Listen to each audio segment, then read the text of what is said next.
शंकर से सहमति का वर पाकर लांघ गए शिवलोक, एक सांस में रुके ब्रह्मलोक में जाकर। भगीरथ के दृढ़ निश्चय से तप से हर्षित तीनों लोक हुए, गंगा के धरागमन को अब निश्चित मानकर। भगीरथ भी हर्षित थे, पूर्वजों के भवतारण का निमित्त बनकर, कर रहे प्रतीक्षा बहुप्रतीक्षित क्षण की श्वास रोककर। ब्रह्म कमंडल से निकलकर गंगा शिव की जटाओं में समा गई। ब्रह्म कमंडल से निकलकर गंगा शिव की जटाओं में समा गई। पर अहो दुर्भाग्य, उसी क्षण भगीरथ को मृत्यु आ गई। विष्णु पगा गंगा, ब्रह्मपुत्री गंगा, जटा शंकरी गंगा भागीरथी बनने से वंचित हो गई।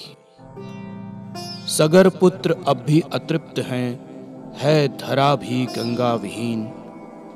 गंगा जटाओं में ही है सिमटी, शिव भी हो गए समाधि में लीन। काल खड़ा है बाट देखता, भविष्य के क्षितिज पर किसी नए भगीरथ के उदय होने की आशा लेकर। कथा बाँचता उस भगीरथ की, जिसने गंगा को किया जटा शंकरी। थक कर सो रहे हैं हम साहिल के आसपास, अरमा उठ रहे हैं अब हमारे दिल के आसपास।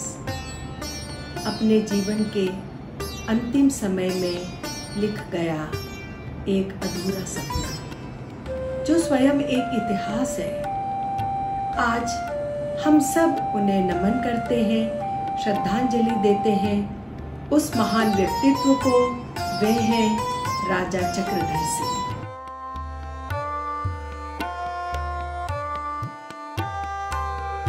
19वीं शताब्दी के अंतिम चरण में कथक जगत में सन्नाटा छाया हुआ था।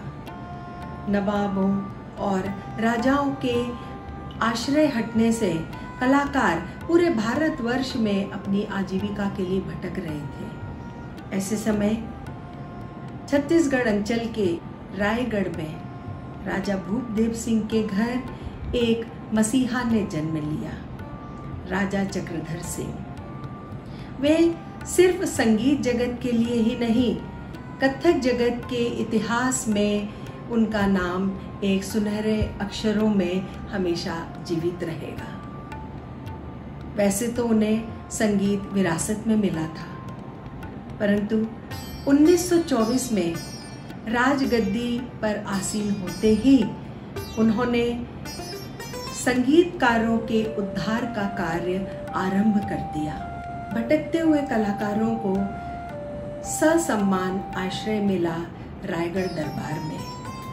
कथक के तीनों घरानों के विद्वान गुरु वहां एकत्र हुए और हुआ कथक नृत्य के इतिहास का पुनर्जागरण। छत्तीसगढ़ में शास्त्रीय नृत्य परंपरा कभी भी विकसित ना हो सकी। राजा के समय में, राजा के संरक्षण में जो कलाकार कथक में आए, वे भी लोक परंपरा से ही आए, जिनकी देह भाषा लोक द्वारा ही निर्मित थी। राजा स्वयं संगीत के विद्वान और पखावज वादक थे। उन्होंने अपने संरक्षण में कथक के दोनों घरानों के विद्वान गुरुओं द्वारा वहाँ के लोक नर्तकों को कथक नृत्य की विधिवत शिक्षा दिलवाई। ये लोक नर्तक पंडित कार्तिक राम, पंडित कल्याण दास महंत, पंडित फिरतू महाराज एवं बर्मन लाल जी हैं, जिन्होंने कथक गुरुओं द्वारा कठोर अभ्यास के साथ शिक्षा ग्रहण की और साथ ही राजा द्वारा रचित रचनाओं का भी अभ्यास किया। राजा चक्रधर सिंह कलाओं के प्रेमी भक्त थे। गायन, वादन, मूर्तिकला, चित्रकला के गंभीर अनुरागी। राजा ने अपने इस संवेदनशील कला मन को लेखन के लिए समर्पित किया। इसका प्रमाण उनके रचित ग्रंथों में सर्वत्र उपलब्ध है।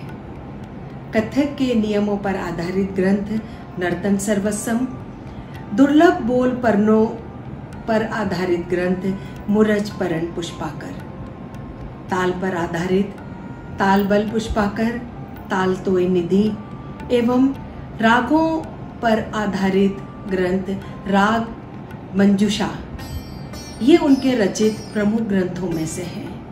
इसके अलावा फरहत और चक्रधर के नाम से उनकी अनगिनत रचनाएं हैं। अपने जीवन की कला पूंजी राजा साहब इन ग्रंथों में सुरक्षित कर गए कि आने वाली पीढ़ी इनके मार्गदर्शन से आगे आने वाले समय में कथक को एक नया जीवन दे सके। राजा साहब ने पारंपरिक घरानों की व्यवस्था से हटकर एक बड़े विचार के साथ कथक के लिए सपना अवश्य देखा होगा और उसके स्थापन के लिए उन्होंने प्रयास भी किए। परंतु उनकी मृत्यु के बाद में उनके दरबारी नर्तक प्रमुख तौर पर कार्तिक राम जी, कल्याण दास जी, फिरतू महाराज जी, बर्मन लाल जी को अपने भविष्य की चिंता सताने लगी। लेकिन ऐसे वक्त एक अनूठा कार्य किया मध्य प्रदेश सरकार ने, भोपाल में चक्रधर कला केंद्र की स्थापना कर वहां पर कार्तिक राम जी व उनके पुत्र रामलाल जी ने अनेकों शिष्य शिष्याओं को कथक की शिक्षा दी एवं रायगढ़ कथक को बढ़ाने का एक प्रयास भी उनका सफल हुआ। उनमें से प्रमुख शिष्य हैं डॉक्टर सुचित्रा हरमलकर, अल्पना वाजपेयी, डॉक्टर विजया शर्मा और मोहिनी मोघे। ये अपने आज भी वर्तमान में अपनी तीसरी पीढ़ी को तैयार कर रही हैं। डॉक्टर भगवान दास माणिक, जो पंडित कल्याण दास महंत जी के शागिर्द हैं एवं दत्तक पुत्र हैं, वे ग्वालियर में रहकर उन्होंने कई संगोष्ठियां इस विषय पर आयोजित भी की और साथ ही रायगढ़ के प्रचार प्रसार में वे आज भी प्रयासरत हैं। बिलासपुर में फिरतू महाराज जी की बेटी वासंती वैष्णव भी रायगढ़ कथक के अपने पिता के संस्कारों को, विरासत को बखूबी निर्वाह कर रही है। बर्मन लाल जी के परिवार में या उनकी कोई परंपरा को आगे बढ़ाने वाला आज दृश्य में अभी तक तो कोई नहीं है। कुछ सेमिनार्स, कुछ गोष्ठियां ग्वालियर में इंदिरा कला संगीत विश्वविद्यालय खैरागढ़ में आयोजित की गई। चूंकि रायगढ़ दरबार को बाहर दृश्य में लाने का एक बहुत बड़ा श्रेय जाता है डॉक्टर पीडी आशीर्वादन जी को, जिन्होंने एक पूरा शोध रायगढ़ दरबार पर किया और एक पुस्तक के रूप में रायगढ़ दरबार का दृश्य सबके समक्ष रखा।